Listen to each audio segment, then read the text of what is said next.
And good morning, everybody. Happy Saturday, or Talking Hats Day, as it's now known. We are here with you. We're going to get into some sports topics, but I'm going to lead off the show with a song here. I reached out to the lead singer of Red, Gold, Green. I don't know if this is coming from a microphone. I didn't want to play it on the YouTube video because copyright stuff pops up when you do that. But I reached out to the lead singer of Red, Gold, Green. We'll see you here. This song is called Million Fans. Asked him if we could use this as our show theme song. Because that's our goal, of course, getting to a million fans. Is this coming through? Give me a thumbs up if it is. A little bit. That's fine. I don't want it to be too loud because I don't want YouTube to pick it up. But I reached out to them and asked them if we could use the song. They all went to my high school. Those guys in Red, Gold, Green. I used to play basketball with the lead singer all the time. He's a pretty good basketball player, by the way. They gave us permission to use the song. It's a good song. They're a good group. They're pretty big too, so I'm sure some of y'all have heard of them. But yeah, get that out there. So if I can find a way to make it, use it on YouTube through the show, it'll sound better. I just wanted to get it out there to start off the show. So yeah, this is one of those shows. We didn't make a rundown or an outline or anything like that. We just got to kind of freeform it here, and I like that. I like to see where the show is going to go. So I'm going to kick it over to you. I know where we're going to start. We can go ahead and get started. I'm going to talk about I think we should just go into the NCAA tournament, the last couple of games. My bracket's broken for sure. I know Dale's. Mine was busted on the first day. So. It was. It goes that way. This year was a little bit off-putting in the sense with the referees being horrendously bad. We've been watching college basketball for a very long time for the NCAA, and to have these kind of refereeing in these games is atrocious because it's a one and done. It's not like everybody, because you have to feel for the seniors, you have to feel for the one and done players who really want to make an impact, and to have these calls that are blatant calls and are not getting called, and then blatant and then calls that should be called are not getting called. It just ruins the game and ruins the way people watch the games. Prime example was in the beginning when Iowa lost to was it St. Peter's? Yeah, I think Iowa did lose to St. Peter's. Yeah. When they didn't call. We talked about that game. Yeah, you right. Told me about. I didn't see the call, but you told me about it. Yeah. Right. So that's why I was just like, when you see a 3-point shot getting blocked, but it's really getting hit in the hand, that's why the fell short, and the referee is right there. It's in the clear path, and you don't call it. That's atrocious. That's just bad call. That's just atrocious. Yeah, the guy got fouled on a three. Yes, yeah, the Iowa player got fouled on a 3-point shot, and he was like, it was, and yes, given Iowa should never have been in that position, but right. That's probably more valid of a point than the bad call. Why is Iowa struggling against St. Peter's? I didn't know anything about them. I hadn't watched any of their games, anything like that until last night. I checked out last night's game. I watched pretty much start to finish on that one, and I don't understand how they're winning games. I'm never going to say anybody on that level doesn't have talent, but in comparison to these power schools, they don't have any talent. So how are they winning? So I'll tell you how. How are they winning? I'll tell you how they're winning, right? How are they winning? This reminds me of the 2006 George Mason team when we went to Mason, right? Yeah. These powerhouses underestimate the talent that's really on these teams, or they take them too lightly. See, I was gonna go a different direction, but I'll let you go ahead. I'm gonna continue on too. Like back when Mason played, they actually played 4 number 1 seeds to get to the Final Four, and they actually it's crazy. It's crazy how they got to the Final Four, number 1. But number 2 is this year, right? This year particularly, the calls are going their way. Like St. Peter's calls, like some of the calls that you can see, they're kind of swaying in their way. I'm nothing against the players, nothing against the coach. They had a coach, you have to be one-on-one. But sometimes the referees do help that team out. And it's been proven in the games that they have played. If you look at the foul calls, it's kind of uneven. It's a little bit uneven, in my opinion. And I also feel that yes, they are coached well, but how well are they coached against powerhouses, which not superior talent, but Like, come on. They get the all Americans and all and so they're telling me that they don't they found a secret sauce. Yeah, and see, the calls, refs are human beings. We're all human. The players are human, coaches are human. You can't expect you can't expect the refs to go out there and make robotic calls, exactly right on every single one. So the refs, like everybody else, like the country, the fans watching the games are swayed by the fact that these underdogs are sticking in these games. So it's on those schools with superior. I will say they have superior talent. They have their St. Peter's is outsized, outclassed, outmatched in every single way. So how are they winning? Uh, that coach, I'm giving him so Yeah. much credit for Yep. keeping them in these games. His coaching is keeping them in these games. Those calls might be, that tipping point. If they weren't getting the calls that they're getting, and I noticed last night that they were getting every 50-50 calls that really could have gone either way.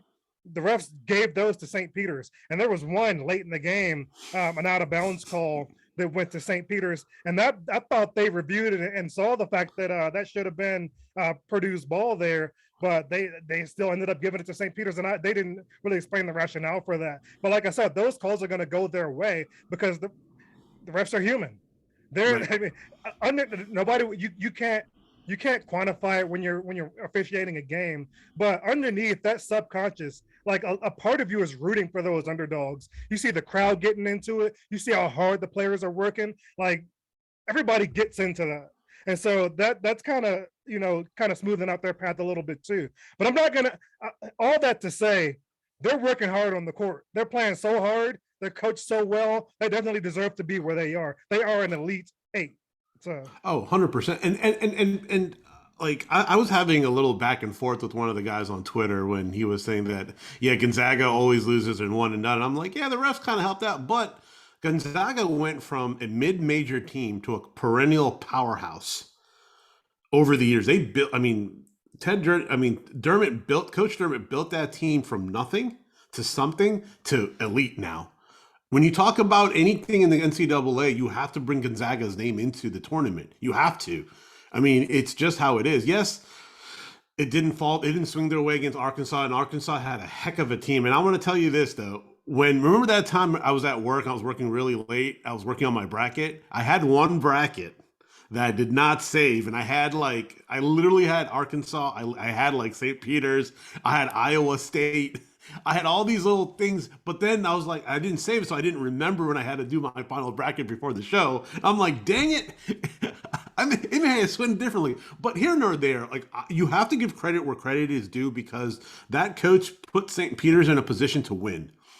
Because most 15 seed coaches, when they go up against powerhouses, they kind of get intimidated because they're like, what are we going to do? I mean, we're here, we're going to enjoy it. But there's some coaches that be like, why can't we win? What's the worst that could happen?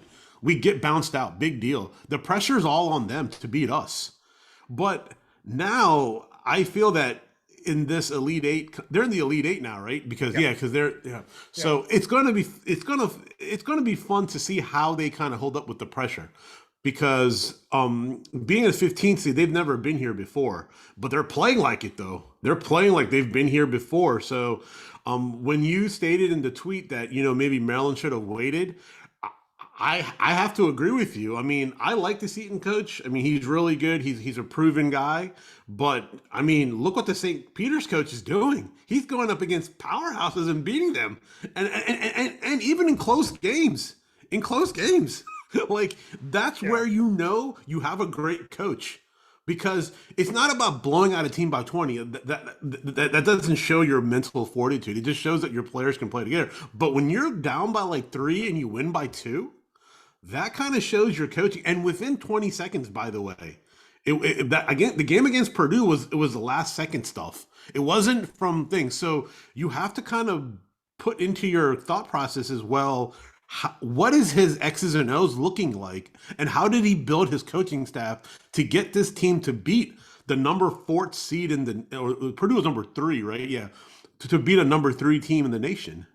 See, they run good offensive sets. And when Mhm. you're a team that's extremely undersized as they are, and they don't have the level of talent as the teams they're playing against, you have to run strong, clean offensive sets, and they do. And you have to do that to be able to score and hang with these teams. And that was the differentiator last night. Mm. Purdue's coach got out coached, flat out did.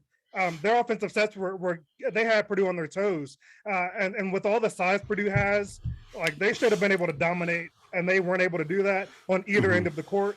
So they got out coached, and we'll see how things go. They've got they're gonna have Miami next, is it? Or No, no, they have North Carolina, Carolina. right. So now Hubert Davis he's a strong coach. That North Carolina team should not be where they are. So this is going to be a coaching battle. Let's see who comes out on top on this one. And like you said, So I said Maryland. Yeah, no, go ahead. No, because the thing is, I think North Carolina can be beat though, bro. I no, think they, they're not. They weren't supposed to be here, so they can be beat. yeah.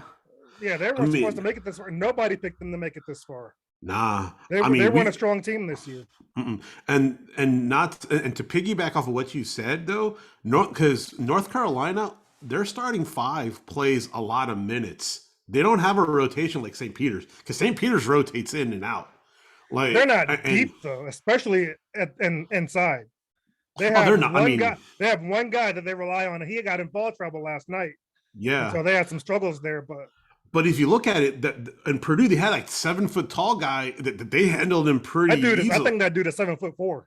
He's He's a seven. giant, Yeah, but he's they very play. slow, very slow. Yeah, yeah. I mean, if they, I'll put it this way: if Purdue went up against any other big men, like let's say even like let's say a Gonzaga, I think Purdue would have been crushed because their big men can run and that guy cannot keep up with him. But I mean, to say this, man, like this Elite Eight is going to be it's going to be exciting. Actually, it's going to be very exciting. That'll be fun. And there's when you have a Cinderella story like this, that's always the reason to watch. March Madness in and of itself is a reason to watch, but these stories definitely draw in even the casual and some fans that don't even some people who don't even really care about basketball tune in to watch a story like this. But like you said, I wish Maryland would have waited. I don't know much about Willard. I didn't follow Seton Hall, but I see that he's building a very strong staff with the experience recruiting and the DMV, which is going to really help out Maryland's program. Turgeon didn't care about that, and that's what the program suffered because of that. So recruiting the area is really going to help the team out, but he's going to do it through the staff.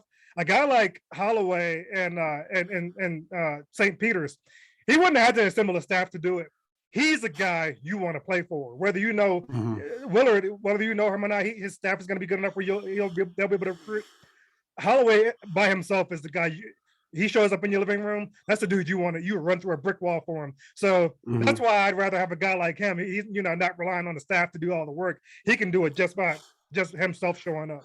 And he's going to be he will end up in Seton Hall, but wherever he goes after that, he's going to be a successful coach. Oh, so you're saying that the St. Peter's coach is going to go to Seton Hall? Yeah, Seton Hall's going to they're they're going going to poach to him? they're going to back up the Brinks truck and show him the money. He deserves it. He has earned it. Yeah, So he does. I mean, it's like so. I can wholeheartedly say Mason was the first mid-major team to kind of show that teams can play like this. I mean, when we were at Mason, people were like, "Oh, Mason, like who is this team from Fairfax, Virginia?" No one really knew about us at that time.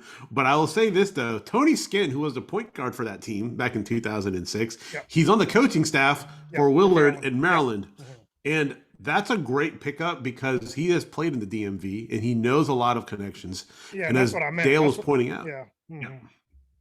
Yeah. and that's why I wanted to give a shout out to Tony Skinn because hey, Mason alum. No, Yeah. but 100%. but I feel that. But what's very good about that hiring is Gary Williams showed up for the press conference. I don't think Gary showed up when Turgeon was there. I don't believe so. I mean, I haven't heard anything like. If he was, I'm mistaken. But I was reading an article and they pointed that out specifically.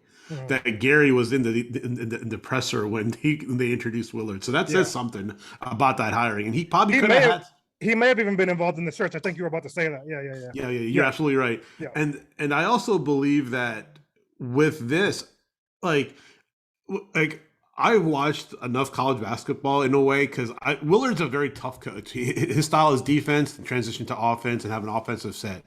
But what's really surprising, I wanted to get back to Gonzaga real quick, is when you have Timms, who is like the best, Timmy, Timmy. yeah, Timmy, right? Like in the last final minutes of that game, I'm like, why don't you do a set for him? He would have scored. He would have scored. I mean, he was so on fire, and you get away from that. And a lot of college teams and coaches, that's why like most of these teams get outplayed is they don't go back to their bread and butter. Yeah. And they rely too much, and they rely upon the 3-point shot to get them back in the game quickly. But you just have to be calm, cool, and collected. That's what St. Peter's has done so far. Even though when they get down, they haven't been down lately in the tournament, have they? I don't think they've been Who's like that? St. Peter's. I don't think they've been down by double No, digits. no. I think, and that's why it's so surprising to me is how are, as Dale was stating, is like how is this specific team not getting down by double digits? I mean, they'll be down by like let's say 4 points, maybe five, but they've never been down by double digits, and that has to go to the coaching. It has to go to the coach, and we will see how they play against North Carolina. We will have to see because that's probably maybe their, I guess their true test. I mean, going up against something like that, but Yeah, and it will be. And last night we were watching the game. We were about to go out to, get groceries and all that for the week. And we were watching the game, and I was like waiting for that moment for Purdue to pull away so we could head out. And it never happened. Like you said, they never let the game get out of hand. They did get down. Like I think the most they got down late in the game was like 5 or 6 points. And every time that happened, the coach reeled them in, calmed them down. They went back to running their offensive sets, got a clutch like mid-range buckets and floaters like that. They have a little guard. I don't know any of their names, but they have a little guard who would get in when they were running their offensive set, get in the middle on their big guys and hit a floater on them or hit a mid-range. He drew the big guy out on a couple ones to hit a mid-range on them. So they stay under control. They never got flustered, and that's what happens sometimes when those small mid majors when they're in a game, they get flustered when they're down a few points. St. Peter's kept their composure, maintained their poise, and they stuck with it. Hit the big shots. They hit a big three. They can't shoot the three. That's going to end up. That's what's going to take them out. It's the fact that they can't shoot. But they hit a couple of big ones late in the game. Even though they can't shoot, they hit big ones in clutch moments. And their free throw shooting, man, they didn't miss one down the stretch. I don't think they missed one in the second half. That's a differentiator too. That's going to win you ball games when you keep it close too. And they're impressive. They're an impressive squad.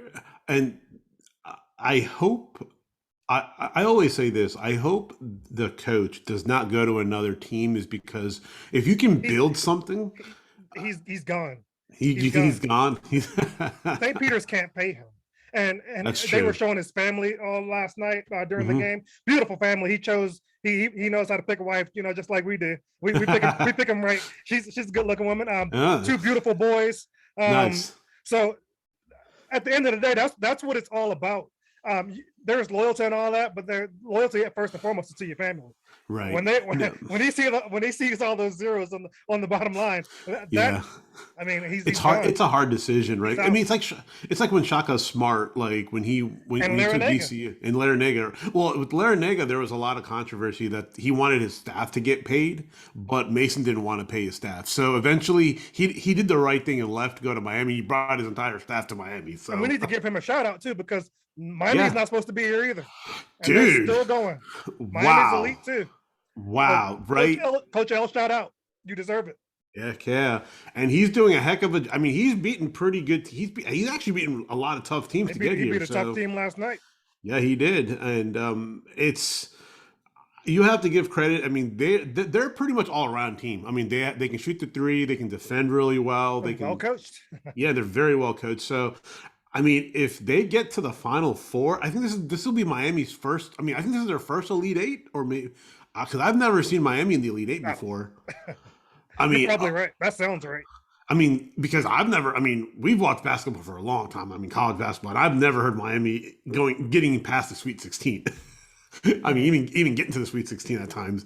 And now, if they make it to the Final Four, this will be their first Final Four.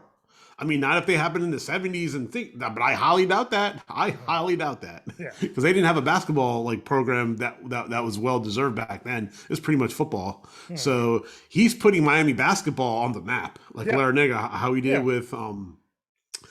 did with Mason. Mason, right? Mhm. And also, if Mason's listening, I'm not really fond of the Mason coach. St. Who Peter's. is it? Oh, it's some rando dude, man. I haven't. I mean, I forgot his name off the top of my head, but I mean, I'm not a big fan of him. They can't afford St. Peter's coach either. They no. You don't think? No. Uh, Derek Mason. No, that's not him. Mason basketball. Hold on, let me check this real quick. Mhm. Yep, yep. Because I know the previous one, Kim English. Hmm. He's decent. I mean, he's okay. But I wouldn't. He has Dwayne Simpkins on his staff, I believe. I think Lurch on the Junkies was talking about Maryland should be considering him because Mhm. his staff has strong local ties and they would have been a good for the recruiting base. But I don't think they ever even considered him. Yeah, I mean, Kim English was decent. I mean, he's not a like. I mean, I remember him playing for Missouri, but it was just that I just think certain guys are not meant for like. I mean, this is maybe his first head coaching gig, so you may have to cut him some slack a little bit here and there, maybe. But Mhm. like the Mason started off really well this year, and then they just fluttered down. So and the A10 is a really difficult conference too. It ain't no pushover because look Yeah. at Richmond. University of Richmond came in and I mean, they played really well, and unfortunately, they ran into another. They just ran into a better team. But Yeah. I just felt that this year, the top seeds took the lower seeds for granted, and that's why you see a St. Peter's moving on to where they are. Because even though the Purdue coach, I mean, I like him, but you also have to kind of think about certain decisions he made. Because having a 7'4" guy is great, Mhm. but if he can't run, you're going to get blown out. I mean, not blown up, but it's going to be it's an offensive nightmare and a defensive nightmare Yeah. because it's just I don't know. It's just it is what it is, and it's a sad and Providence too. I really wanted Providence to go. I was a big fan of Providence back in the early days, and he's made a lot of good changes too. So they'll be a very fiery team next year too. So, Mhm. but here nor there, man. Let me pull up the Elite Eight real quick so we can make some predictions. Let's Yeah, see. let's see. Yeah. All right. So in the Elite Eight, we've got oh, that's women's. What? Why would that come up first? And Well, because no offense to anybody, any fans, but why would that yeah. be the first thing to come up when I Google Elite Eight? Well, because it's I Don't be trying to say anything that we support women's yeah, athletics we first and foremost, 100%. and hoops especially because we've been trying to get WNBA players on the show. Like I want to be the show that's on the precipice of like Hmm. helping the league get to those heights that they want to be. Hmm. Like I want to promote the league. We tried to get Elena Deladon on. There's a new mystic. I forget her name. She's a baller too. She was at one of the Wizards games. They were interviewing her, but I tried to get her on the show too. So these are things we're trying to do. So I'm not a hater. Don't even try it. God dang it. Just saying, like during March Madness, who do you think about? But you know what though? I'll tell you this: some women ball players are better than guys. Some men they have better ball handling. Baby Doll. That's all I gotta say is Baby Doll, South Carolina's coach. Mic drop. I loved her on the USA team. I loved her handles. She can come on our show anytime. Now I was Anytime. watching some highlights of the Stanford game last night, and Mm. they've got some shooters on that team. Like I've seen some great shooters in my damn women's basketball. Freaking Kara Lawson. I saw Yep. her in high school. She destroyed my high school. She was at West Springfield and she destroyed South Lakes. Best shooter I ever saw. But Hmm. last night, them girls, they were lighting it up like stuff. But They have very good technique, man. I no, mean, they women's great set basketball. shots. Yeah. Yeah, like women's basketball. If you want to see a very technical game in anything, watch a women's basketball game. And some guys may need to take some pointers from those individuals, those amazing women, because Yeah. Ben that. Simmons. I mean, he's hurt, ain't he? I'm just saying. I'm not gonna say anything. His Yeah, feelings are hurt. That's about it. it's Um, so the Elite Eight, we've got tonight we've got Villanova Houston. Who you got in that one? Ooh, I'm going to That's take. gonna be a great game. I'm going to pick Houston because their defense is stout. Like, I mean, and I mean, I saw Villanova play against a couple of teams, and they can be beat. I mean, even though they have the best free throw shooting percentage in the nation, Houston has improved. I mean, they're. It's going to be a great back and forth defense. It's going to be a very low. I'm picking Houston. End of I will story. go Villanova just to be different. Just be Um, different. All right. Arkansas Duke also tonight. I'm gonna take Arkansas. They're on that high after beating Gonzaga, and I think Coach K is going to go down tonight. I don't. I mean, I respect him, but Gary never had this send off, and that's what really irritates me.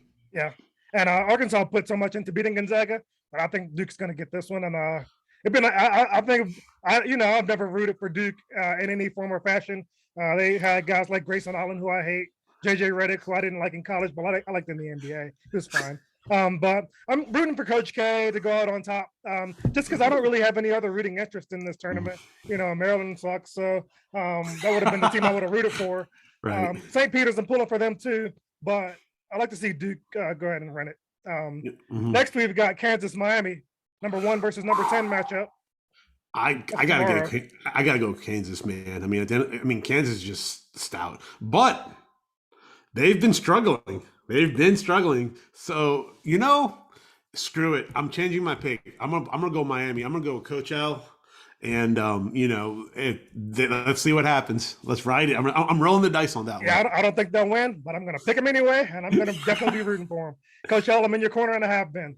And then the last one for the Elite Eight, we've got UNC and St. Peter's. After the Baylor game, it kind of opened up my eyes that UNC can run into a lot of struggles, even though because they see St. Peter's might have met their match in UNC, but they've been pulling off all these wins. I mean, they beat Purdue for God's sakes, and they beat a lot of legit teams to get here, and they've been battle tested. But I think the stage might be too big for them. I'm going to go with UNC. Agreed. I think their run ends tomorrow. Unfortunately, Yeah. If they win that one, teams other than Seton Hall might be looking at this dude. That'll be huge if they can get that, but I can't. Can you say Kentucky? Kentucky, because Calipari's on the hot seat. And Kentucky going to throw some money. Look, if they make it to the Final Four, I don't care. If I'm any school, I'd be looking at this dude because that would be something. Because like I said, they're so undersized. They really don't have any size. So to be able to hang with these schools and then beat them, that's really something. So yeah, we'll see how I would say that. Oh, yeah, that's dude. So what time are the games set? Are they at 7? Starts at I think that would be 4 my time, so 6 your time. 6 our time. Okay, all right. So I'm just gonna sit back, pop open some coconut water, and watch these games with some pizza. Yep. Sounds good. Yeah, I'm gonna order some Domino's. Shout out to Domino's. If you guys want to support the show and sponsor us for free food, we're all in for it. But pepperoni and some jalapenos. That's my go-to because I haven't eaten meat for a while. So yeah, I'm down for some Domino's. Domino's is in my top 3. I've got Pizza Hut number 1, of course, because I just love Pizza Hut pan pizza. Although it's different now, so Domino's might be scratching the top spot. But yeah. Little Caesars and Pizza Hut are right there. Have you had Little Caesars? I was never a big fan of Little Caesars just because I just never had the taste for it. But apparently, they're pretty decent. The deep dish, the Detroit style is it's very solid. Yeah, it's good. Okay, I might have to try. See, the problem is I don't like to venture out of my pizza zone. If I like one thing, I just go with it. Like I love paisanos. I mean, Jesus, like I've had so much paisanos pizza. Like before I got married, I had like 20 boxes of paisanos in my house before like I had to clean it. I'm like, dude, this is so gluttonous. Yeah, when it comes to pizza, I'll eat just about anything besides like Litos or you don't like Litos? No. And I've never tried it. And it's because why would you put provolone as the main cheese on a pizza? That's not pizza though. Yeah. Mozzarella, you can do provolone on it with mozzarella. Provolone can't be. That's not pizza. That's yeah, but they don't cut corners. Yeah. But I would never try that, and I would never order Papa John's. But I Really? would eat it, but I wouldn't be the one. Like if somebody else ordered it, I will eat it. But I Right, would yeah. never be the one to make that moves. I don't. It's not my So favorite. So Papa John's used to be good before, like, I don't know what happened. I mean, I don't know if they changed their sauce. Just like Pizza Hut, like back in the good old days, Pizza Hut was like the best. Like I used to love Pizza Hut. I never liked Papa John's crust. It's like cardboard. So I never. Yeah, I can see that. It's almost like an extra breadstick, right? If you don't have the dipping sauce, it's like it's useless. I like breadsticks, so it's just their crust is It's so just a crust. Yeah, I can dry see and that. tasteless. So Yeah. yeah, yeah. Sorry, time up. Ah, Well, if any of those pizza places want to sponsor our show, we're open arms. If you want to give us free stuff, we're open arms. We will like shout you guys out and I will say Papa John's is the best pizza ever if they give me free pizza. So yeah. Heck, we can even be your spokespeople. If you want to shoot a commercial, let us know. yep, yep. So But Mile High Stadium this week caught on fire. I don't know if you yeah, saw that news story. okay. My ignorance was I thought they're doing some fireworks. I'm like, hey, they're welcoming Russell Wilson into the stadium, and I thought it was some fireworks for their press conference or something. But take it, you have more insights. I'm gonna let you. Not really. I just saw the news story that the third deck where the suites are that caught on fire, and it looked like a pretty significant fire. There was like plumes coming out of the stadium, and the in stadium shots they were showing looked pretty serious. But I saw that at later in the afternoon they got it under control, and I don't, whatever damage was done, I think they were already doing construction, so they can go ahead and get that fixed up, and they'll be fine. Do they know what caused it? I haven't heard that yet. It'll be really funny if someone was cooking some food. It'd be really funny if someone was cooking some food and Russ cook. Let Russ cook. Yeah, like have you seen that Office episode when Ryan burnt like a toaster strudel or whatever, and then everything caught on fire? No, I was never really an Office guy. But that's what it sounds. It's like someone cooked something and then just never told that they're the ones that did it. And then Yeah, I'll have to see what happened there. But we've got I don't know if you know anything about what's going on out with the weather too. Like it's freaking today it's going to be 76 and tomorrow like 80. So we've got some pretty fantastic weather this weekend. So we'll get outside and nice. Golden, where the Coors Brewery is, like that's a pretty cool little town. We'll probably go over there. They've got a river running through it. We usually hang out over there and like picnic and stuff. So we'll probably do that. Oh, very nice. Yeah, I mean, because Colorado weather, man, like if you look at 70 over here, it's like 50 and like somewhat cold and like 50-50. Like it's hot and cold, hot and cold. Like it rained for the last couple of days for 2 days. Got a free car wash. Nice. So, because I'm afraid of going to car washes now. Because when I went in for one, I used to go to this one in Herndon, and I was like, it's the same chain over here where we live. Let me just, go there. So I got in, all of a sudden I saw my tire pressure going down. I'm like, what the heck? Maybe it was just something, and then it literally poked a hole in my tire. Like whatever, when I got on it and I'm like, you guys are going to fix my tire, right? Like what the heck? That's suspect. Yeah, that's why I was like, I'm very afraid now to go to any car washes. I was like, should I just do it myself? Just get the hose and just hose everything down and just do the waxing and thing. But I'm like, A, I'm kind of lazy. Or B, I don't even know what to do. If I do it wrong, it might mess up the car. So yeah, you just got to buy the good stuff. Don't cheap out on that if you really like. My car is 22 years old. I still like getting out there and hand washing my old Mustang. Yeah, I like to wash that myself. So do you use just a regular hose to hose everything down, like underneath the car and everything? No, I don't get underneath it, but oh, you just wash the exterior only, not underneath. Okay, is that bad if you go underneath the car with the hose?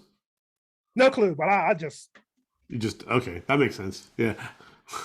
I know at the car washes they have those underneath the sprays, but I don't know how important that really is. But yeah, I'm just like, that's why I'm like really afraid if I do something stupid and then it's like, man, if I ruin the car, it's on me. I'm like, it would be my stupidity. So it's like, I just rather have Mother Nature just clean the undercarriage when it's a lot of wind and a lot of worry. Let that happen. Not touch anything and let it be. Indeed. Let it be.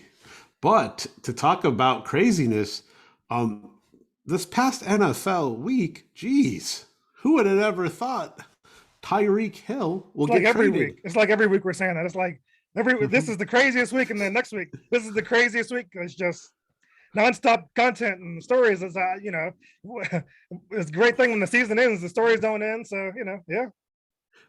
So I wanted to ask you this Uh-huh. is do you feel that Patrick Mahomes is now, right, because he signed out that insane amount of contract, he's holding back the Chiefs to sign any other players on that team? I mean, Because you can say that, and you can make that point, and it's that's an easy point to make. But you can also criticize the front office there for not drafting better. Um, mm, like when you give him that deal, you're going to be strapped at all the other positions. So you can't miss when it comes to drafting receivers around him. When it comes to building the defense, the offensive line, who last season they replaced all five guys. Like you can't miss on those when you give your quarterback a deal like that. So yeah, you can say that his deal is handcuffing the team a bit, but I'm also going to put some criticism on the front office for not drafting better, and not mhm, even like mid-level free agents. You can bring in guys who don't cost a lot around mhm. him, but they're gonna really feel that pinch this coming season. They're hollowed out on defense, and then around him they picked up Juju, and I think they might have picked up another receiver. I can't pull it off the top of my head right now. You still have Kelsey, but they're thin on both Yeah. sides. And that's what's like when Max Kellerman put Patrick Mahomes in the top five quarterback in the AFC. Number one, I'm he put him as number one. yeah. I was like, bro, like, what are you smoking? I mean, you're disregarding the fact that now Derek Carr, who's very underrated, has the probably the best wide receiver in the National Football League traded to him, and they played in college. And you're disregarding like I would take Hopkins over him. If I you'll take like who? You'll take who? I'm sorry. DeAndre Hopkins, I would take Hopkins over Devontae Adams. This Really? is just like if I need one play, so Hmm. like I need one go-to guy, one play. I'm taking Hopkins over Devontae Adams. Hmm. I've seen Hopkins just battle. Like when the ball is coming at him, nobody He else is gets gonna catch it. It's his, and I yeah. love his desire. Like he's got a fire, and people he's not in Houston. He wasn't seeing a lot. In Arizona, he wasn't seeing a lot. I see him, and I know what I see. That dude, he's a little like mellow and low key kind of seeming, but on the field he burns. Yeah, I mean, if you had to choose, I would agree with you because he's one of those receivers where when the game's on the line, he'll go get the ball and he will get it and he will score or get you where you need to win that game. I mean, because he can single handedly win a game for you.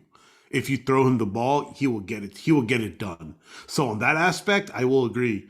But to put Patrick Mahomes as number one, to see the deficiencies that the Kansas City has, you cannot put him as number one. You have to rate like Russell Wilson as the number one quarterback going in only because of the talent around him. He's going to make all those receivers. See, what people forget, in my opinion, is they forget that he makes everybody around him great. Like if they didn't have them throw, if he didn't have Russell throw them the ball, like Teddy, as you say, Teddy two touch Teddy two Bridgewater gloves. to Teddy two gloves Bridgewater, and who was the other guy? I don't even know. Like they were like you said the backup to Here um in Denver, yeah, Drew Lock. He's in Drew Seattle Lock. now. Like those two cannot even like compare to the talent Russell Wilson has, and the receivers will see that this year. And and Max, I'm calling you out only because you don't think about all these other things. You're just saying hot takes just to get yourself on pretty TV and having your stylist fix your hair and your goatee. And yes, I saw your rapping back in the day. It's horrible. It is so bad. And luckily, we don't play that now and make fun of you for it because that's how I feel about you picking leaving Russell Wilson out for number one. Gosh knows why you left him out. And if I have to pick, it's going to be Russell. Then it has to come down to Josh Allen. Then Herbert, and then Derek Carr. That has to be your five. Has to be your five. You can't even put Mahomes now. Yes, Mahomes is a talent. I'm not saying no, but who is he going to pass to now? You have all these other trick play. You think Kelsey's going to line up at wide receiver and you're going to have a wide receiver all day throwing to him the ball? They can't even run the ball. The Chiefs don't even run heavy. They're pass heavy. And who are they going to pass to? Calvin Harmon? I mean, and Juju Smith's and Juju didn't even even scratch the surface in Pittsburgh. He had issues. He had tremendous They issues. still have Kelsey and they have Mecole Hardman. Yeah. But putting Mahomes in the top spot is not that's not controversial. That's not a hot take. It's kind of an easy and lazy take. Mahomes definitely, like, his talent is unquestioned. The results he gets, you can't argue he's a great quarterback. I didn't like really what I saw from him last season, but in the beginning, the first half of last season, I was saying that he was still coming back from his injury. He was throwing a lot of wobblers. He got better late in the season and definitely looked better. But like you said, my top spot is going to Russell Wilson. And it's not even because of the team around him. I really think he's the best quarterback in the division. So I'm Mhm. giving it to him. And then number two, people say Josh Allen. I don't Derek. know. I don't love him like that. He's fine, and I would put him in the top five. I mean, I guess just because. But I guess for number two, I guess I would go Mahomes. Hmm. And I'm gonna assume that he's gonna come out and start off next season the way he finished last season, and be Mm. the guy that he always has been. So I would give him the two spot. But number three, my guy. I said he was elite. I said he was top five early in the last season. Derek Carr, he's going Derek to prove Carr. it this season. Hmm. And then he had Joe Burrow high on his list. I like him. I like his moxie. I like the way he plays, but I don't know if I'd put him there yet. Mm. I put the next person on my list, and this is number four, is Lamar Jackson. And that's a Really? controversial pick because Hmm. he hasn't, people think he hasn't shown the throwing chops, but I don't care about that. He gets it done. Mm. And he wins. He won an MVP, so he has earned that spot. And Hmm. he had Deshaun Watson, I think, in his top five too. No chance. No way, No. man. Get out of here. No. Did I put Josh Allen in? I think I did. Yeah, you No, put no, Josh no. Allen in. No, no, sorry, you I didn't didn't put yet. Josh And Allen. so I'll Yeah. put him there. I'll put him at number Okay. five. Number five. See, I like Joe Burrow, and he's gonna be top in passing. I'll put But him the at six. reason, I'll put Burrow at six on my list. yeah, 6 or 7 on mine is only because they haven't solidified the offensive line. They have not They solidified that have. offensive line. They have now. They have Who one of the the best lines in football now. who do they get? Lyle Collins. They got Lyle Yeah. Collins. When did that happen? I think maybe Couple, last week. Jesus. All right, then I retract. Can I redo my five now? No, I'll still put him at number 6 because I think I mean, I, I just think the stars aligned with the Bengals last year. I think it just aligned with them. I think teams now are going to cover a little bit better Jamarcus Chase because they can see what he can do. So we have to see how Joe Burrow can kind of mitigate that and kind of overcome. We know that Russell Wilson can do it. We know that Josh Allen can do it. We know that Justin Herbert can do it. We know Derek Carr can do it. Can we see Joe Burrow do it? And if he does, then that should shoot him up to top 5. It has to shoot him up to top 5 because he can read the defensive now and he has the offensive line help. So who knows? They may even change into like a 50-50, like run and pass. If they have a better offensive line, why wouldn't you do that? But we have to see how they go. So I'm going to still keep him at 6 or 7. So you don't have Deshaun Watson in your top five either, huh? No, the only reason why I don't have him in my top 5 is because he hasn't proven anything. What has he proven? He's been out for a year. He's going to a team that paid him 200 and some $1 million guaranteed money, guaranteed. And they're the And Browns. You mean, come on. I mean, I have a soft spot for the Browns. I've always have. I mean, they have a very good defense. They have a very good defense. All they needed was a quarterback, and I know your feelings on Deshaun Watson's are different than mine, but I feel that system is so like it's kind of catered to him. So we have to see what he can do. If he poo-poos it, then it's going to be difficult to say. But I don't think he's going to. I think he can get the ball where he needs to get it to, and I think they have the capabilities to get it to them. Baker, on the other hand, I'm still a Baker fan. I think he still has it in him. If teams are smart, I will say this: Minnesota, I will sign Baker Mayfield to Minnesota. I will make him go to Minnesota only because with Kirk Cousins, if he doesn't prove it this year, it's Baker. I think he can go there. Even though I called the Deshaun Watson trade right, I'm just gonna throw it out there and say, "Hey, Minnesota, go for it." Cold weather team. No. Yeah, I can't even predict where Baker's going to end up. I don't really see a spot for him. I mean, obviously he's going to end up somewhere. I mean, his career is not over. He's still young. I guess just to throw something out there. I mean, maybe Seattle might have a spot for him if they don't. I think they need to get off the pot and sign Kaepernick, but Kaepernick. I don't think Yeah. they're going to. I can see him ending up there. Maybe Carolina might be an option. I don't think Carolina wants to have that noise. In all honesty, They need to re-sign Cam and give him an offseason, and then they'll be fine. yeah, I agree. Pete Carroll said something interesting about Kaepernick too. I think he said that it's about time that we kind of let him back in. But I just feel that Kaepernick, even though I have my reserves about him, it's his livelihood. I mean, he needs to come back. What are your reservations about him? I'm not too big on him. I mean, he made them. So if you're going to be an activist, and I'm all good for that, right? But at the end of the day, do not ruin the brand that you kind of built too. It's like double dipping. It's like they helped you get to where you are, and then you could have worked with the NFL to get what you needed. Also, you could have started this in the beginning of your career.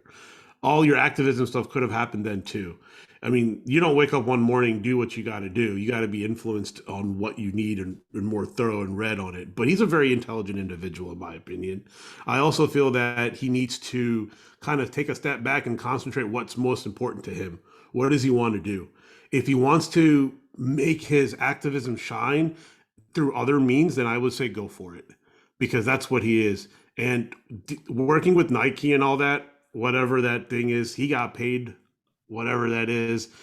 I just feel that if he wants to come back, strictly focus on football and kind of do other means to say, hey, we can work with all these organizations to help our communities, to build them up, to build them better, to build structure and to build to take away what we think needs to change in certain aspects. Go have talks, go do other things, but don't slowly just say, I'm going to do this and then go on to the next thing. I just feel that he kind of just used that activism to kind of shine, and then now he's not doing anything for it. He's not doing anything. It's just like he just took the money, which is great, I mean, you get paid regardless, and then he just doesn't appear to do anything else. See, he started the kneeling because there's always been police brutality in this country. A lot of times it flew under the radar, especially before cell phones and video was able to expose it on the scale that it's actually taking place. When he started his protests, it got to a point in this country where it had reached that point where it was out in the public eye more, and it reached critical mass where it was just every single day you're saying this stuff. And that's when he chose to start the protest. He shifted the protest to taking a knee when he spoke to Nate Boyer about it, who was a Navy SEAL or a Green Beret, one of those. He was a Green Beret. Green Beret. His teammate, he shifted the protest to kneeling when he spoke to him about it, and that's when the kneeling started. He does get money from Nike for the stance he's taking now. He got money from the NFL for the lawsuit, the settlement, and he is using that money in the community. He doesn't, publicize a lot of it, but a lot of this does go back into the community. So I give him credit for that. The most prevalent argument you see as to why he doesn't belong back in the league is people say, oh, he sucked. He wasn't a good quarterback. His last season, they were 2-14, all this nonsense and garbage. But I guarantee you, if he got a tryout on a team, he would make the team. I guarantee you, he's better than more than half the quarterbacks that are in the league right now, talking big checks. I guarantee you, if he made a team, he would be a successful quarterback. I guarantee you, if he started, his team will make the playoffs. And it's not even just because of his talent. It's because, guys, if he's your leader, you're a player on that team, you got to take it up a notch for him. So I know why teams aren't signing him. He's a hot button topic. He's a hot button issue. Teams want to avoid that controversy but he deserves to be in the league. If he got in the league, he would help teams sell a lot of jerseys, bring a lot of eyes to the league. People watch and listen to things that they hate. Howard Stern built his audience off people who hate him. So I don't. He See, deserves to be in the league. I always say this talent, like there's an old saying that says talent trumps all, right? Like you have people who use substance abuse and they're still in the league and that's still a bad eye, but do they get the help that they need? Sometimes they do and sometimes they don't, but the team still signed them. You have domestic violence issues that happen sometimes, it just is. Yes, his stance is not very popular with a lot of people. I understand that, Which but what his stance is not popular? like him taking the knee during the national anthem and trying to cause all these other But that's not his stance is protesting police brutality. right, That but you could stance, but and you what you said about that stance not being popular is for some reason that's not popular. Like, how can protesting police brutality not be a popular stance? That should be a well 100% everybody on well that, well but it's not. so Like, the thing that's is it's like 50-50. And why is protesting police brutality 50-50? Like, so everybody should be against that. it's not about police brutality of No, that's but how it bad it is. is. Well, But it no, I is. understand. No, I understand that. But what I'm saying is, there's other venues that you can do to protest police brutality. His but following, but but that's everybody the thing. everybody who's against it is not saying that. Okay, so you want to say you shouldn't protest police brutality by kneeling during the national anthem. Okay, say that, and then tell me how you what you do to protest police brutality. Maybe you know a better way. Maybe you're doing something that I'm not doing, or something that I don't know. Okay, so say what I'm doing is wrong. Tell me that, and then tell me how Right. you do it that's better. So if Don't I just tell me was, what I'm. Don't just tell me what I'm doing is wrong. oh no, no, Tell no, me what you I'll do. tell No, no, you. I'm I'll not tell telling you. you. I'm not telling you. I'm not saying Oh, like I'm saying this to people yeah. who are. Well, I'm so not saying this to you. I'm just saying everybody is against them and saying that's wrong. But right, but then that's what I'm saying say though that is that's that fine. But then tell me so what you that's do so that's better. right. So that's the Don't problem just tell is me what's better. Tell me what you do right. that's better. So that's the problem is like, you know my opinion on that because for me, I think sports is the purest thing that brings everybody together. And then you could say things during your interviews. You because social media now is so huge in the last 5 years. Social media in the last 10 years, social media has gone on to become this enormous animal. For me, I always felt that politics should not be involved in sports. Only reason is because it brings people together from different races, colors, creeds, whatever it is. But you can still have your protesting and also activism within the realm to bring it up and to have a voice. You can wear something. You can say, "Hey, I'm wearing this in this solidarity." To make a big stance like that, it is a huge stance. And I was like, okay, maybe that's something that you shouldn't be doing because it's something, it's like, I'd rather have somebody speak up in a realm of not to disgorge people because that was a huge topic for the last couple of years. And I'm kind of changing my opinion on certain things because as I'm getting wiser, I'm like, if there was not any other venue, I can see that, right? But he had other venues because he was still a popular character and a popular person and a popular individual to raise his voice in a manner that can kind of like say, hey, there is a problem in society that needs to be fixed. And he could have gone other venues, but I think he chose that way is because a lot of eyes are on the NFL. NFL is a multi-billion-dollar business, Yeah, that's the and biggest stage. So sure, right, he might have other sure he can do other side interviews that nobody's going to watch. But if you're really trying to bring awareness to an issue, the biggest stage in the world, and this is it to me, being a black man in America, there is no bigger, more paramount, pressing issue than the fact that young black men are out here getting killed by police officers. That could be me. That could be my son. So to me, there is no bigger issue than bringing awareness to that on the biggest stage. So right, I'm but biased because I'm a black man in America. To me, I don't have. I wish every single player would do it because it's an issue of extreme importance. So I don't want to wait to the point where okay, my son goes out and get killed and then I care about it. I care about it now, even though it hasn't affected me directly. Like nobody in my family's gotten killed by a cop. I've been profiled and all that stuff too, just like I'm sure every other black man can relate to that. But I don't want to wait to a point where it's affected me directly to care about it. I want to care about it now, so it never does. right, but That's why I couldn't appreciate more that he did it on the biggest stage. right, but there's also, I mean, statistically, like if you look at the statistics, like in the last thing, if you even the Washington Post had it, yes, there are a lot of police shootings, but they are more controlled to a certain kind of percentage. It's almost like yes, you want to like prevent everything, but there's also other venues of not getting to that point either. So I'm not like because I'm more like I'm more like even keel. I don't like to talk about a lot of things. It's just not my forte. But Now, but for this topic is it's in the news this week, especially because Kaepernick is putting out these workout videos and trying to get back in. So oh, this, see, that's the thing though, right? Like for me is if you want to come back into the league and you want to prove yourself again, I think he should get another shot because listen, okay, what he did, yeah, protest or not protest, he is an elite talent and he can improve your team. Whatever your stance is nowadays, it's here nor there. Like you just have to throw that out the window because and see for the me, irony of it, the irony of his protest. If okay, in 2016, the NFL hadn't they Jay-Z wasn't involved. They weren't on this. They now where the league is now. If he did his exact same protest right now, it's not even an issue. Nobody bats an eye. The league doesn't care. He's still going out and starting every Sunday because the league has done a 180 on it. And that's because they've gotten guys like Jay-Z involved. They're wearing the Black Lives Matter on the helmet. They've got the different messages on the back of the helmet and all that stuff. And it's because the league is embracing a more of a social stance. And that's because 30% of the league is black. Probably more than that, and the fan base is black. So you can't not care about issues that affect Black America and still expect to have the same it's audience. it's not about So affecting Black America. It's about how you can make Black America better, right? It's the thing is if you're still having these issues, I don't see how the money that got thrown to Black Lives Matter it's a great cause. I'm not saying it isn't, but that money hasn't been funded to the communities.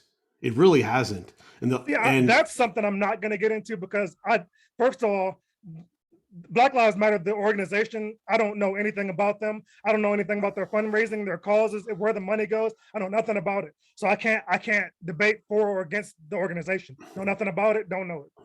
I'm talking about the statement that Black Lives Matter. I don't not the organization, the statement that Black so Lives Matter. so the statement that is Black Lives Matter is true. Black lives do matter. So does every other life to me that matters too. It's the thing is just because it happened doesn't necessarily mean that every single person's life doesn't matter either. I mean, when you say everything matters, because in this country everything matters is what you see. That's how I look at things. It's not no one's life should be put above anybody else's. It should be all the And same. see, If that's not what something Black Lives Matter is about, though. And that's and I know what side of the aisle you fall on, and I know that everybody on that side of the aisle thinks that when people say Black Lives Matter, everybody on that side thinks this. When people say Black Lives Matter, they're saying only Black Lives Matter, and that couldn't be further from the truth. That's the argument people make when people say, "Why is there a BET? Why is there Black entertainment television? Why are there historically Black colleges and universities?" The It boils down to there are HBCUs because Black people couldn't go to normal colleges. There's a BET because you didn't see Black people on television. There people say Black Lives Matter because that's not something that should have to be said. But the statement started because Black Lives Matter is Black Lives Matter too, yeah, not but not that's only what Black Lives Matter. The twisting and turning of that message, it gets twisted and skewed by Fox News. And I'm saying this, I'm not a lefty. I'm not, I couldn't be more moderate. I'm if anything, I'll lean more libertarian than anything else. So nobody can come on here and try to say, "Oh, you're a bleeding heart lefty." I'm not. If Republicans weren't as bad as Democrats now, I would vote a full Republican ticket. I I'm conservative Christian in my life, like so I'm not opposite the aisle of you, but the message, like I hear it more than people on that side do. I know what's so going on because I'm black. I can filter out the nonsense. That's why I right. So get the it. thing is, the thing is see the statement is what is should be more prevalent than the actual activism for that statement. You know what I'm saying? It's almost like when you say Black Lives Matter too, right? So the thing is, all this stuff that this is how like things get divided up into things, right? This is it's like another. It's almost like yeah, I'm not going to disagree with you on that because I think yeah, Black Lives Matter too. I'm not saying that it doesn't, and I'm not saying it's not going to affect any other way, but it's how they go about what they're trying to do, right? It's Hey, who? almost the organization, right? Because they use what you said. Do you know anything about the organization? Because Yeah, I as do. I'm black and I So don't. So if you so do, then I'm shocked. yeah, If you looked into it. oh, I did. I looked into a lot of it because it's like, so when all these protests were going, I was like, I want to learn about what. What source did you use? Because I want to look it up too. So we're on the same page on that. If you go to, if you go to the BLM kind of, if you go to their actual website and you go to where they're funded or where the money goes to, it goes to a thing called Act Blue, which is a Democratic kind of fundraising organization. And the money that got poured into all those organizations, there was like millions and millions of dollars that got poured into the organization, not to the statement. So there's a difference between the statement and the organization. The organization used the statement for their own needs. And that's where I get very upset about is I see communities in DC, in this DC area, that's been impoverished for almost 50 to 60 years. 50 to 60 years. You go to St. Louis, you go to Chicago, like to me, I'm like, those individuals who are surviving in those things needs to have a better place economically so they can build their own business, build their own brand, and live a successful life, not in fear of anything, maybe the police or even their own communities. I mean, they need to help themselves. And I don't see that. And that's what's so frustrating with these politicians is they say these idiotic things and manipulate what needs to be done, may it be in sports and may it be in the community. And that's where I get the heartburn the most is you don't do anything to help these communities. You give money, but you don't give money to the communities. You give money to the politicians to help the communities, but the money doesn't get there. They could do a lot of great things in the community itself, but the problem is when you have organizations that twist the statement that you stated into their own needs, that's where the problems and issues that I arise with. Because I think, yeah, Black lives do matter because you see communities struggle. When you go to Southeast DC and you see a rundown place and you see people can't get the proper education, the proper healthcare, the proper economic needs, it's like we live in America. We live in the strongest, one of the most powerful country in the world, and we can't help our own community, but we can help outside and spend millions and billions of dollars. Where does the connection happen? Where's the discords, right?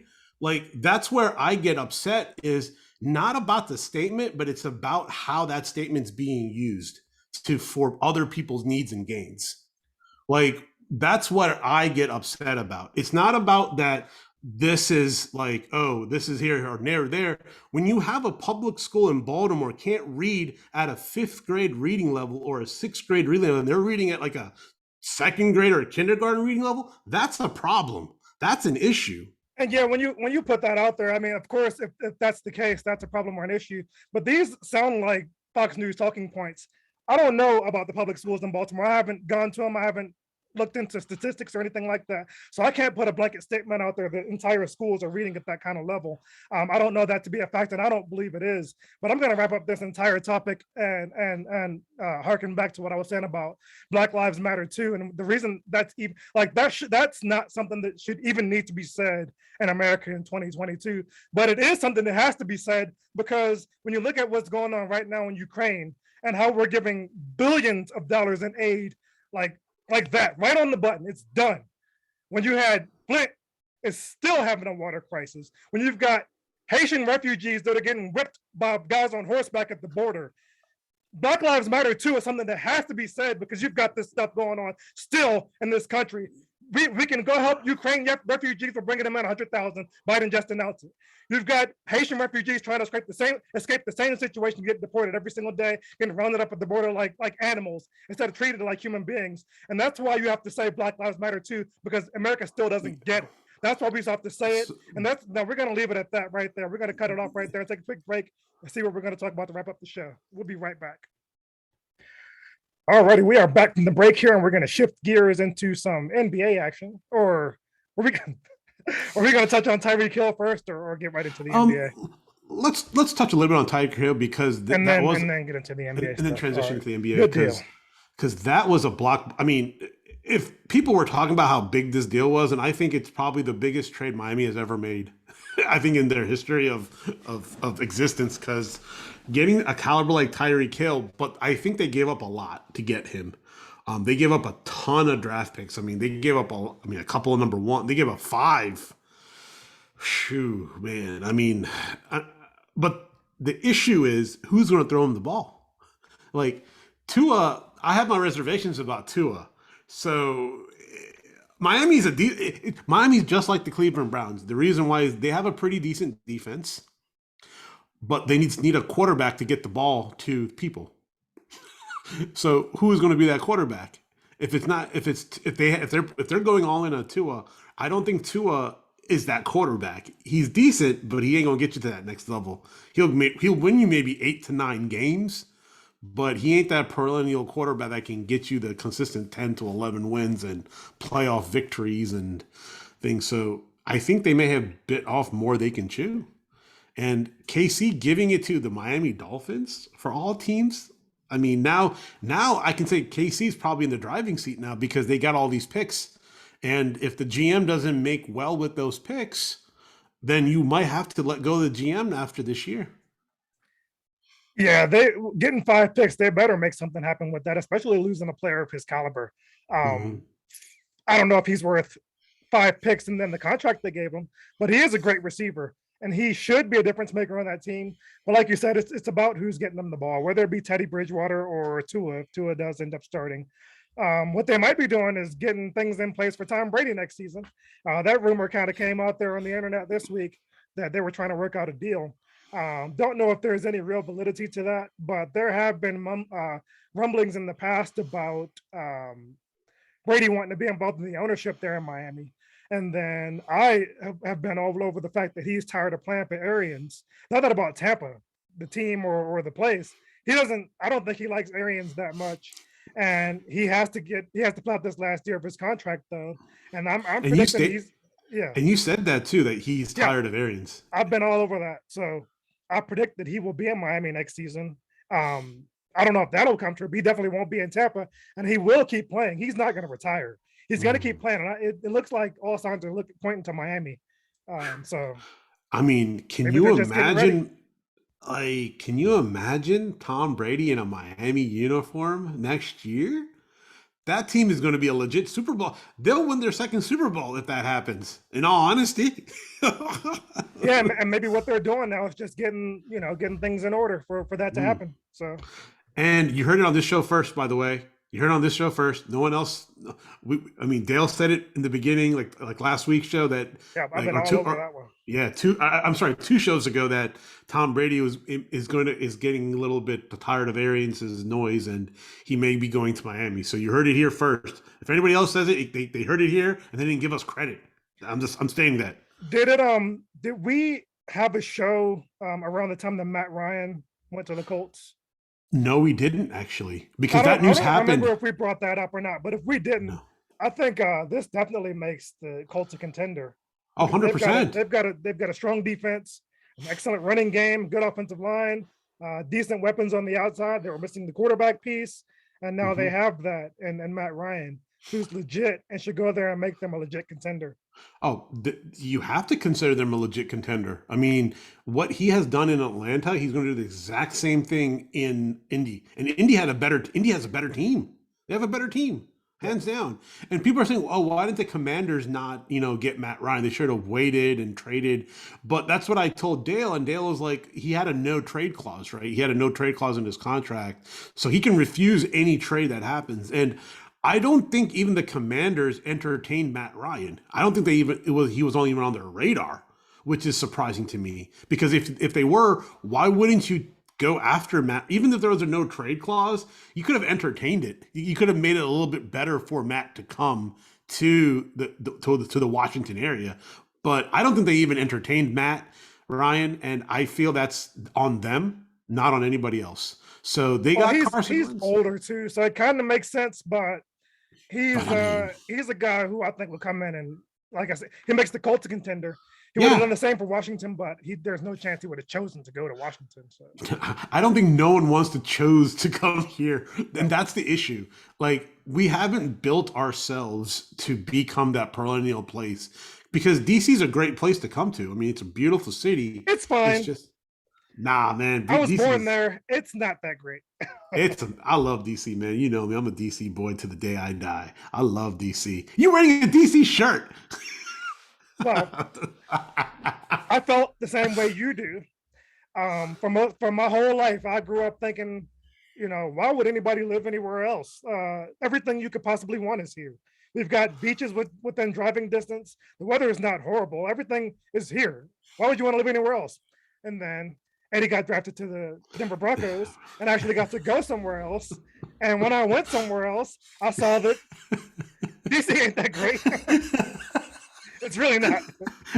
So Now that I've been other places, I like San Diego's better. Chicago's better. I love Chicago when it's not winter. I was about to ask you if you had, so out of the three places Eddie has played and you have visited all of those three cities, which is your number one? San Diego, no question. No question. I mean, of course. I mean, it was a redundant question. I was like, if you had to choose to live in, you would have lived in San Diego. It's because everything's next to the beach. It's just a beautiful area. Hmm. Beaches aside, it's beautiful. The weather is perfect all year. Hmm. I mean, It just, yeah. can't really beat it. So, quick story. Like when I used to work for a company long umpteen years ago, their corporate office was in San Diego, and the person that I used to have contact with is like, our office is right on the beach. I'm like, excuse me? I was like, yeah, I can just come in and just go there. If I for lunch, I just go out into the beach and relax and Yeah. come back in. I'm like, must be nice. Must be really nice. I see like four windows and a tower in front of me. So I was like, solitary confinement. And Chicago is kind of a place to get slept on. If you Hmm. don't, if anybody who's never gone only hears the horror stories you see on the news about people getting shot all the time, that stuff's not going down like downtown where the Right. action is. That's like in the suburbs, the gang infested neighborhoods and stuff like that, which are in every city. Right. So if you haven't been, anybody who hasn't gone to Chicago, you got to check it out. It's New York, but cleaner with nicer people and better pizza. So if you like that big Whoa, city, that's so if you like that big city vibe, whoa. I shots fired, and I mean what I said. New York is overrated, and Wow. New York is overrated, dirty, and mean people. So, Oh wow, that is a very hot take. Very and hot take. Chicago actually has a beach. Wait, Chicago has a beach? Does indeed. Chicago's on the water. That's true, but I've never been to it. I've been to downtown Chicago once, and it's really the financial district, and that's where apparently that's where all the thing. I never knew this, but that's where all the things happen is down there with all the bars and they do for St. Patty's Day they dye the river green. Yeah. So But that's an man, awesome city. Highly recommend it. wow, you just wow. I don't even know if we can get to the next day without me like having my brains like. Yep, yep. Well, if you haven't realized, Dale's favorite pizza is deep dish. So, Yep. oh So we were man, going to touch on we wanted to get into the NBA. How like the Nets finally can play Kyrie at home.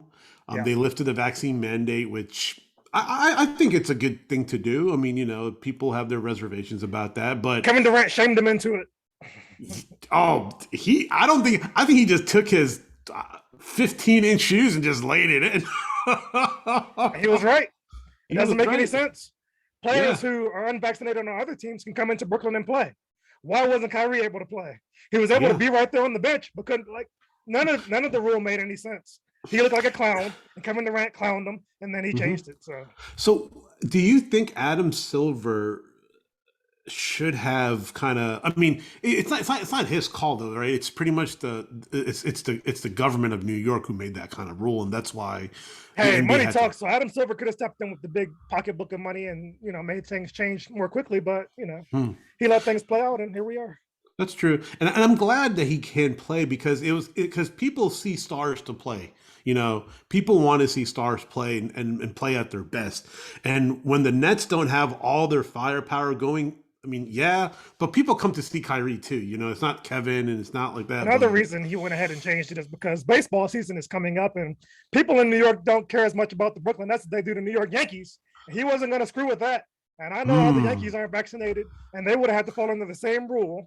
And Oh so he went yeah. ahead and changed that rule quickly with baseball season right around the corner. So Very good linkage. yeah, That's a smart take. I didn't even think about the baseball aspect of it. I was like, okay, yeah, it's there, and with the strike going on, like you just forget that baseball's here. Like now, since everything is preseason has started. I mean, like preseason has started, right? Or yeah. They're in spring training now. spring training. That's what it is. Yeah, but with Kyrie playing, it gives the Nets a better option now. Again, it gives them a better option to win at home.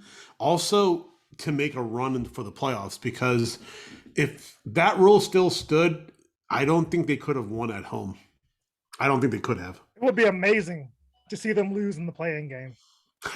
Wait, the Nets are in the playing game? There's They no are right way. now. They lost that many games? Yep, they're in it right Wow. now.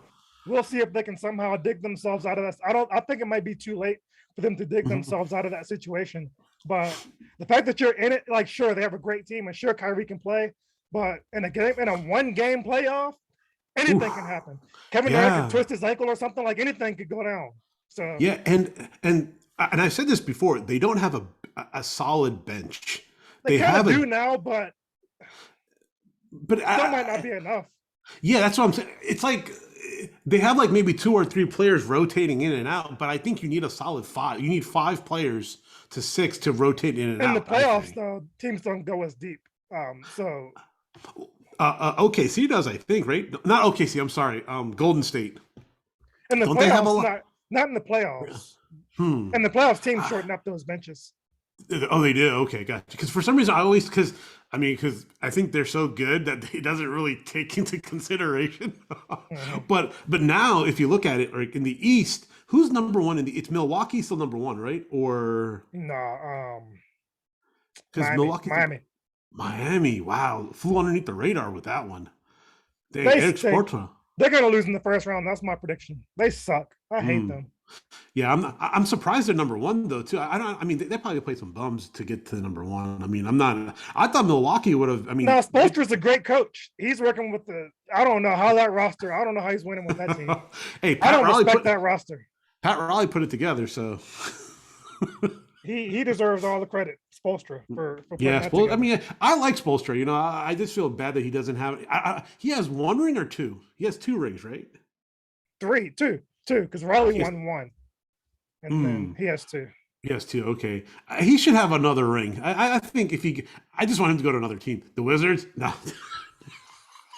nah. But in Yes, all the honesty, Heat, Sixers, Bucks, Celtics, Bulls, Cavaliers, top six. Those top six are in. Then the play-in teams, you've got the Raptors, Nets, Hornets, and Hawks.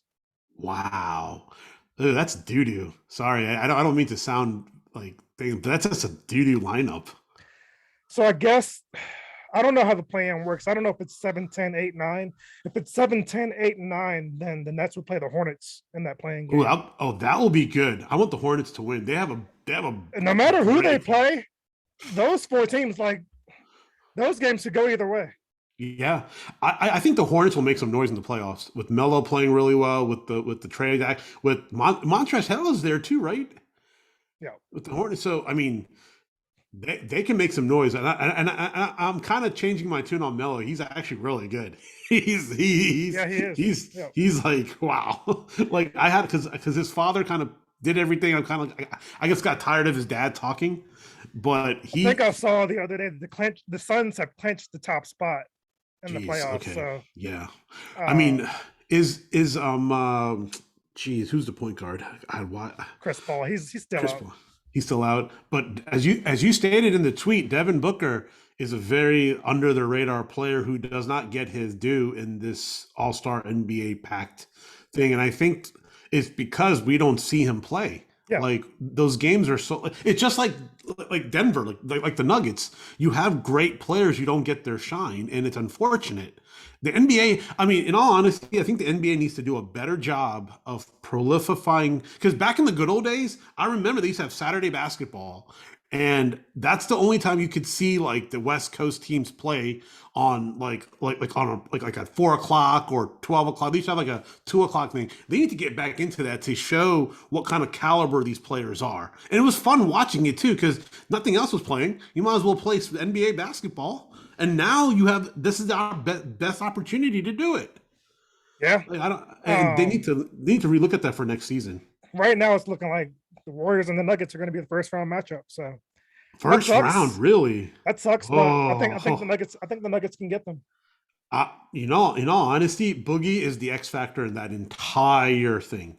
Well, and Jamal Murray and Porter Jr. potentially coming back. I mean, Oh, so are they really coming back for the playoffs then? Because I thought Jamal Murray may be in the G League for a little bit longer before then, and maybe his knee is not as. I mean, they say no, his knee is well, but he's good. They'll be he's back. good. Yeah. He's good. Okay, and if that's the case, bro, I'm gonna say this in all honesty, like I don't see the OKC getting past. I mean, Golden State Warriors getting past them. There's no way. I mean, Jokic is not going to let that happen. I'm sorry. I mean, it'll be a great battle between him and Draymond. Yeah. But I think you're right. I think we said it on the show before. They're going to probably start Boogie and Jokic at the same time just to combat to see how they play well together. Against the Warriors, they wouldn't do that. You don't want to go big against the Warriors. They're too fast. So Mm. But I just think that the Warriors, like, I think their time is done. I think like they're with all trying to these like. injuries, I mean, Steph is out. So I mean, yeah, he was at the basketball game. I think a couple of nights ago. I saw that they were showing him at the Duke game, the Duke or the thing. So I was like, well, nice to see that you're taking your time very nicely to watch some basketball. yeah, But it's going to be, as we stated, I think Denver has a great shot of going to the Western Conference Finals, man. they do. Yeah. And the Suns, I think the Suns are going to be in the finals. I mean, they're just that good. Um, the East, Milwaukee is just They're starting to man, turn it up. yeah. They're in playoff So mode now. so it's going to be anybody beat Milwaukee is going to be difficult. So Milwaukee's going into the finals. I don't see any team beating them. It could be Suns Bucks again. And I think if that happened again, I think the Suns will pull this one out. Yeah, I think so too. I think they're. I think they kind of. It was just one or two plays that could have swinged. I mean, it was a great series, so it's fun times, man. Fun times. Yep. So we can give the Caps a quick mention here. Ovi's on a scoring tear. He's jumped into third place. Yeah, he is third overall, but he's scoring, so he's a little bit past the.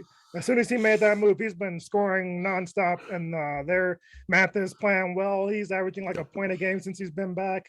And they won last night. They're getting hot at the right time. So high hopes about them. Yeah, I mean, he scored nine straight. Ov has nine, and he has 41 goals, so he can get to the 50 before the season ends, and that's just an achievement in itself. Yeah. I just have like they just need to tighten up their mental kind of their mentalness needs to be tightened up a little bit because they make mental mistakes and that can cost you in the playoffs. If they can clean that up a little bit, they'll and start VTech. That team's going to be hard to beat. Everybody's healthy now. I mean, everybody's getting healthy, as Dale stated.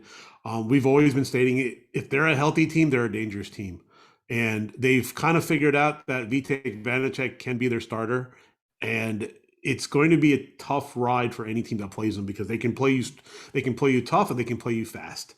And now they're kind of like, with Mantha back, I mean, heck, you have another scoring option in the middle. You don't even need Ovechkin at times in the power play. So hopefully, I mean, that's never going to happen. But if they need to change it up a little bit, let's see. I think that if they stay in the 4th or 5th spot, I think they'll have a pretty good ride. They'll have a pretty good ride in the playoffs. Yes, indeed. So we kind of ran long this week with our spirited political debate there in the middle of the show. But I hope y'all stuck with us throughout. And honestly, I hope that kind of stuff brings in more eyes. We're on different sides, so somebody's going to be supporting one side, somebody's going to be supporting the other. Come in and debate with us if you want. Join in the Twitter debate. You can join in on the show with us whenever y'all want to. Just like, subscribe, spread the word. And you got anything else? Nah, man. As always, peace and love. Yes, indeed. We can go and wrap it up for this week. Now, thank y'all again. Talking Hats, we are out. Peace.